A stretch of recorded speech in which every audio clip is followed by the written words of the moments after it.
El marido escarmentado. A un hombre de edad ya madura, por más que hasta ese momento había vivido siempre sin una esposa, se le ocurrió casarse. Y lo que tal vez hizo más en contradicción con sus sentimientos fue escoger a una jovencita de 18 años, con el rostro más atractivo del mundo y el tallo más adorado. El señor de Berna, que así se llamaba este marido, cometía una increíble estupidez al buscar una esposa, pues era el menos versado de nadie en los placeres que procura el himeneo y las manías con que reemplazaba los castos y delicados placeres del vínculo conyugal distaban mucho de agradar a una joven de la manera de ser, de la señorita de Lucy, que así se llamaba la desdichada que Berna acababa de encadenar a su vida. Y la misma noche de bodas confesó sus gustos a su joven esposa, tras hacerle jurar que no revelaría nada de ello a sus padres. Se trataba, como señala el célebre Montesquieu, de ese ignominioso comportamiento que hace retroceder a la infancia. La joven esposa, en la postura de una niña merecedora de un correctivo, se prestaba de esa forma 15 o 20 minutos más o menos a los brutales caprichos de su decrépito esposo. Y era con la ilusión de esta escena con lo que él lograba saborear esa sensación de deliciosa embriaguez que todo hombre, con más sanos instintos, de seguro no habría querido sentir más que en los amorosos brazos de Lucy. La operación le pareció un poco dura a una muchacha delicada, bonita, criada en la comodidad y ajena a toda pedantería. No obstante, como le habían recomendado mostrarse sumisa, pensó que todos los maridos se comportaban igual. Tal vez el propio Bernard había alentado esa idea, y ella se entregó con la mayor honestidad del mundo a la depravación de sus hábitos. Todos los días se repetía lo mismo y a menudo 2 veces en vez de una. Al cabo de 2 años, la señorita de Lucy, a la que seguiremos llamando con este nombre, ya que seguía siendo tan virgen como el día de su boda, perdió a su padre y a su madre, y con ellos la esperanza de lograr que hicieran más llevadero su sufrimiento, cosa que ya había empezado a pensar desde hace tiempo. Esa pérdida no hizo sino volver a Bernard aún más osado, y si en vida de sus padres había mantenido dentro de ciertos límites, cuando ella los perdió y vio que ya no le era posible acudir a nadie que pudiera vengarla, dejó a un lado todo comedimiento. Lo que al principio pareció simplemente una broma se fue convirtiendo poco a poco en una auténtica tortura. La señorita de Lucy no podía soportar por más tiempo. Su corazón se fue agriando y no pensó ya más que en la venganza. La señorita de Lucy veía muy poca gente. Su marido la hacía vivir tan retirada como le resultaba posible. El caballero de Albur, primo de ella, a pesar de todas las indirectas de Bernard, nunca había dejado de visitarla. El joven poseía la más hermosa figura del mundo y, no desinteresadamente por cierto, seguía manteniendo con su prima un trato frecuente. El celoso, como era conocidísimo en su vida, por temor a las burlas no se atrevía a darle la entrada en su casa. La señorita de Lucy puso sus esperanzas en aquel familiar para librarse de la esclavitud en que vivía.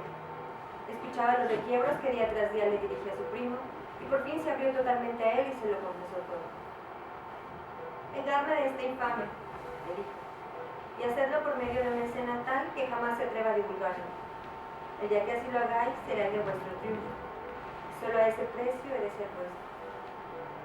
Del duro encantado, se lo promete, y su único afán es ya solo el éxito de una aventura que había de proporcionarle momentos gratos.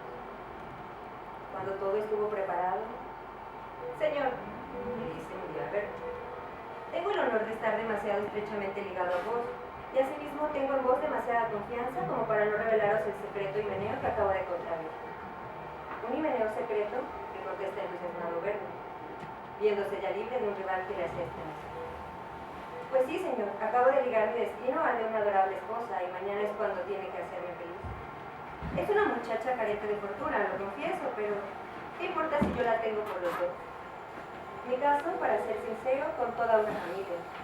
Son 4 hermanas que viven juntas, pero como su compañía es tan agradable, eso no hace sino aumentar mi felicidad. Me alegraría, señor, que mañana vos y mi prima me hicierais el honor de asistir, aunque no fuera más que al banquete de boda». «Señor, yo salgo muy poco y mi mujer todavía menos. Ambos vivimos en un completo retiro, pero si a ella le apetece, yo no tendré nada que objetar». Conozco vuestros gustos, señor», contestará el duque, «y os aseguro que seréis servido a la medida de vuestros deseos. A mí la soledad me gusta tanto como a vos. Además, como ya os he dicho, tengo buenas razones para ser discreto. Será en el campo, hace buen tiempo, todo os es propicio y yo os doy mi palabra de honor de que estaremos completamente solos. Lucía, en efecto, deja entrever ciertos deseos. Su marido no se atreve a llevarle la contraria delante de Aldur y la excursión queda fijada.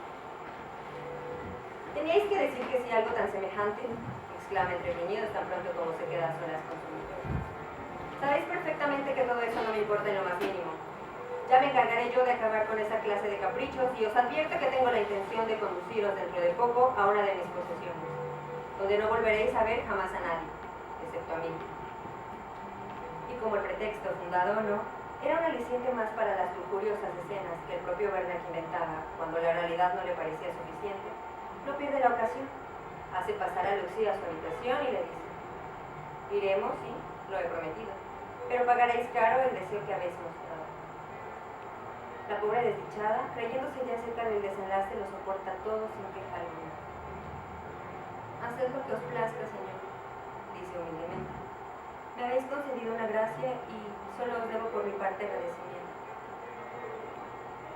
Tanta ternura y tanta resignación hubieran desarmado a cualquiera, salvo a un corazón petrificado por el vicio como el del libertino Bernac.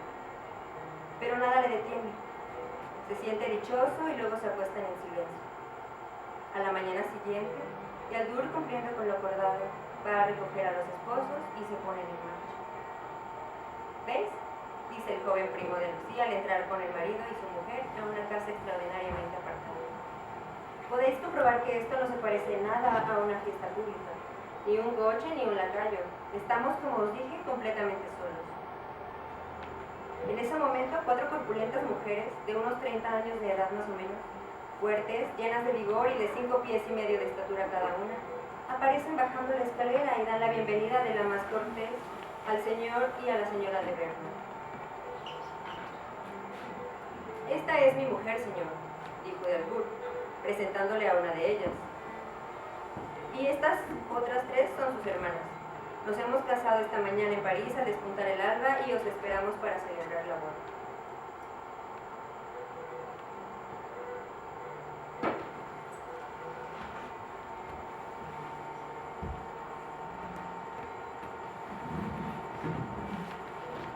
Todo discurre en medio de recíprocas cortesías. Tras unos minutos de tertulia en el salón, donde Bernac se convence con gran admiración por su parte de que están tan solos como se pueda desear. Un criado llama para el almuerzo y se sientan a la mesa. Nada tan animado como la comida. Las 4 presuntas hermanas, muy dadas a las frases ingeniosas, hicieron gala de toda la vivacidad y alegría imaginable. Pero como ni por un momento olvidaron la debida corrección, Bernac, completamente engañado, se creía en la mejor compañía del mundo. Entretanto, Lucie, rebosante de felicidad, viendo cómo le llegaba su hora a su tirano, y desesperadamente decidida a poner punto final a una continencia que hasta aquel momento no le había acarreado más que lágrimas y sufrimientos, se divertía con su primo y lo celebraban con champán, a la vez que le colmaba de las más tiernas miradas. Nuestras heroínas, que tenían que hacer acopio de fuerzas, bebían y reían por su lado. Por cierto, primo, le dice cuando ya han tomado café, os ruego que os dignéis a recorrer mi casa. Sé que sois hombre de buen gusto, la he comprado y amueblado expresamente para mi matrimonio. Pero temo que no he hecho un muy buen negocio y, si no os importa, podréis darme vuestra opinión. Con mucho gusto, responde Bernac. Nadie entiende de esas cosas tanto como yo y veréis cómo acierto a calcular en total con una diferencia de 10 luises. Os lo apuesto. Aldur se adelanta hacia la escalera, dando la mano a su hermosa prima. Bernac queda entre las 4 hermanas y en ese orden llegan a una alcoba, muy apartada y sombría al otro extremo de la casa. Esta es la cámara nupcial, le dice de Aldur al viejo celoso. ¿Veis este lecho, primo? Pues aquí es donde vuestra esposa va a dejar de ser virgen. ¿No es hora ya de que nos siga esperando? Esa era la señal. Al instante las 4 impostoras se abalanzan sobre Bernac, armada cada una con unas de varas. Le bajan los calzones, 2 de ellas le sujetan y las otras 2 se turran para azotarlo. Y mientras se afanan con ello con todas sus fuerzas, «Querido primo», le grita Aldur, Os dije que seríais servido en la medida de vuestros deseos. Pues para complaceros no se me ha ocurrido nada mejor que devolveros lo que dais todos los días a vuestra adorable esposa. No vas a ser tan bárbaro como para infligirle algo que os gustaría recibir vos mismo, por lo que me alegro de poder trataros con tanta galantería. No obstante, aún sigue faltando otra circunstancia para la ceremonia. Mi prima, según creo, a pesar de vivir con vos desde hace ya mucho tiempo, sigue siendo tan virgen como si os hubierais casado ayer mismo. Un descuido semejante por vuestra parte no puede proceder más que de la ignorancia. Apuesto que no sabes cómo hacerlo. Pues os lo voy a enseñar. Y con estas palabras, al compás de la agradable música, el apuesto primo arroja a su prima sobre el lecho y la hace mujer a la vista de su indigno esposo. Solo entonces la ceremonia concluye. Señor, dice de alduramente, descendiendo de la mano. Tal vez la elección os parecerá un poco fuerte, pero convendréis en que la injuria lo era por lo menos otro tanto. Yo ni soy ni quiero ser el amante de vuestra esposa, señor. Aquí la tenéis. Os la devuelvo. Pero os recomiendo que en el futuro os comportéis con ella de una manera más digna. Si no fuera así, ella hallaría de nuevo en mí a un vengador que no os trataría ya con tanto sentimiento.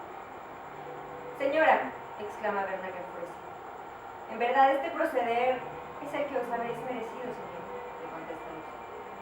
Pero si no estáis conforme con él, sois muy dueño de divulgarlo. Los dos expondremos nuestras razones y ya veremos de cuál de los dos se ríe.